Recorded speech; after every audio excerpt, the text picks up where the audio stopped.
안녕하십니까. 은혜샘 성도 여러분, 김미선 전도사입니다. 오늘은 하나님이 함께 하심을 믿습니까? 라는 제목으로 민수기 14장 1절에서 10절 말씀을 중심으로 여호와께서 함께 하심을 믿음의 눈으로 바라봄으로 현실을 두려워하지 않는 하나님의 사람이 되었으면 좋겠습니다. 우리가 현실을 살아갈 때 우리는 매일 삶 속에서 믿음과 현실이라는 상황에 반응합니다. 믿음이란 무엇입니까? 믿음은 우리가 당면한 실존의 문제들에 대하여 어떤 관점과 반응으로 살아가는 것을 하나님이 바라보시는 시간들입니다.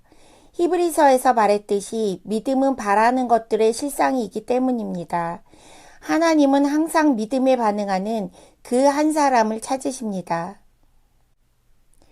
오늘 본문 민수기 14장은 크게 네 종류의 반응이 나옵니다. 첫 번째 1절에서 4절은 백성의 반응이 나옵니다. 1절에 이스라엘의 온 회중은 소리를 높여 부르짖습니다. 백성이 밤새도록 통곡합니다. 그리고 이스라엘 자손이 다 모세와 아론을 원망합니다. 하나님이 세우신 지도자를 믿지 못하고 또 그들의 옛 성품인 불신과 원망이 나옵니다. 그들은 이런 원망을 합니다. 우리가 애굽 땅에서 죽었거나 광야에서 죽었으면 좋았을 것이라고 말합니다. 3절에 보면 어찌하여 여호와가 우리를 그 땅으로 인도하여 칼에 쓰러지게 하려 하는가?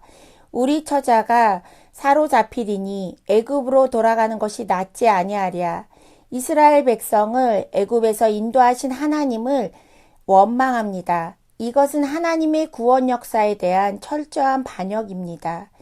하나님이 애굽에서 종살이하며 부르짖는 이스라엘의 부르짖음으로 출애굽시킨 것에 대하여 애굽으로 돌아가는 것이 낫다고 하나님을 또 원망합니다. 인간의 죄성은 너무나도 뿌리가 깊습니다. 얼마나 하나님의 구원을 경험해야 그것을 기억할 수 있을까요? 이제 그들은 4절에 이에 서로 말하되 우리가 한 지휘관을 세우고 애굽으로 돌아가자 하며 구체적으로 그들의 생각을 말합니다. 우리가 한 지휘관을 세워서 애굽으로 돌아가자고 말합니다. 정말로 애굽에서의 생활이 좋았습니까? 정탐꾼들의 현실적이지만 비관적인 보고는 백성들을 술렁이게 했고 그들의 격해진 감정은 현실의 상황을 하나님의 주신 믿음의 눈으로 보지 못했습니다. 하나님 편에서 본다면 애굽으로 돌아가는 것은 영원히 금지된 행위이기 때문입니다. 애굽을 선호하고 그리워하는 것은 이스라엘의 영적 상태가 변질되었으며 하나님과의 관계가 심각함을 말해줍니다. 이제 두 번째 모세와 아론의 반응이 나옵니다. 5절에 모세와 아론이 이스라엘 자손의 온 회중 앞에서 엎드린지라. 모세와 아론이 이스라엘 자손의 온 회중 앞에서 엎드립니다. 모세와 아론은 하나님 앞에서 겸손히 복종하는 모습과 하나님을 모독하는 백성에 대한 심판을 두려워하는 모습을 보여줍니다. 이제 여호수아와 갈렙의 반응이 나옵니다. 6절 말씀에 그 땅을 정탐한 자 중 눈의 아들 여호수아와 여분네의 아들 갈렙이 자기들의 옷을 찢고 여호수아와 갈렙은 하나님의 신실하심을 의심하며 원망하는 이스라엘 백성에 대한 깊은 슬픔이 담겨 있습니다. 그들은 그들의 자신의 옷을 찢습니다. 7절 말씀에 이스라엘 자손의 온 회중에게 말하여 이르되 우리가 두루 다니며 정탐한 땅은 심히 아름다운 땅이라. 이제 그들은 10명의 정탐꾼들이 현실의 눈으로만 바라본 그 땅을 믿음의 눈으로 바라봄으로 하나님이 주신 땅이 얼마나 좋은 땅인지를 강조하며 하나님의 약속을 상기시킵니다. 8절 말씀에 여호와께서 우리를 기뻐하시면 우리를 그 땅으로 인도하여 들이시고 그 땅을 우리에게 주시리라. 이는 과연 젖과 꿀이 흐르는 땅이니라. 여호수아와 갈렙은 하나님이 이스라엘을 기뻐하시기만 한다면 그들에게 땅을 주실 것이라고 말합니다. 9절 말씀에 다만 여호와를 거역하지는 말라. 또 그 땅 백성을 두려워하지 말라. 그들은 우리의 먹이라. 그들의 보호자는 그들에게서 떠났고 여호와는 우리와 함께 하시느니라. 그들을 두려워하지 말라 하나. 다만 여호와를 거역하지 말고 그 땅 백성을 두려워하지 말라고 말합니다.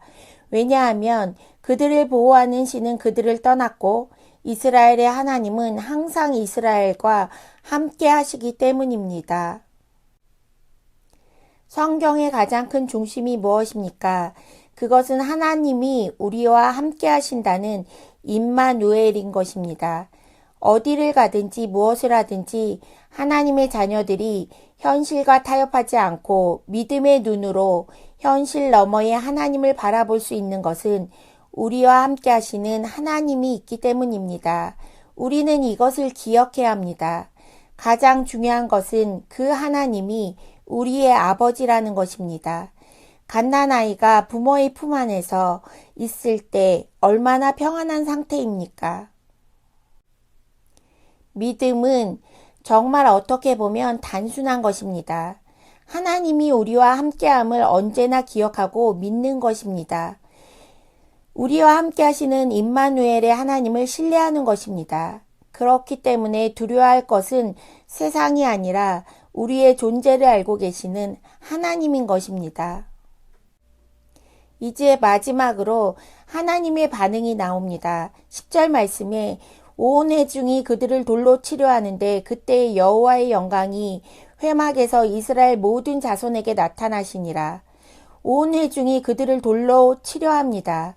돌로 치는 형벌은 중요한 종교적 범죄 또는 가정 내 범죄와 같은 경우에 국한되는데 여호수아와 갈렙이 여호와께 거역하지 말라고 호소한 것에 대해 이스라엘 온 회중이 돌로 심판하려고 합니다.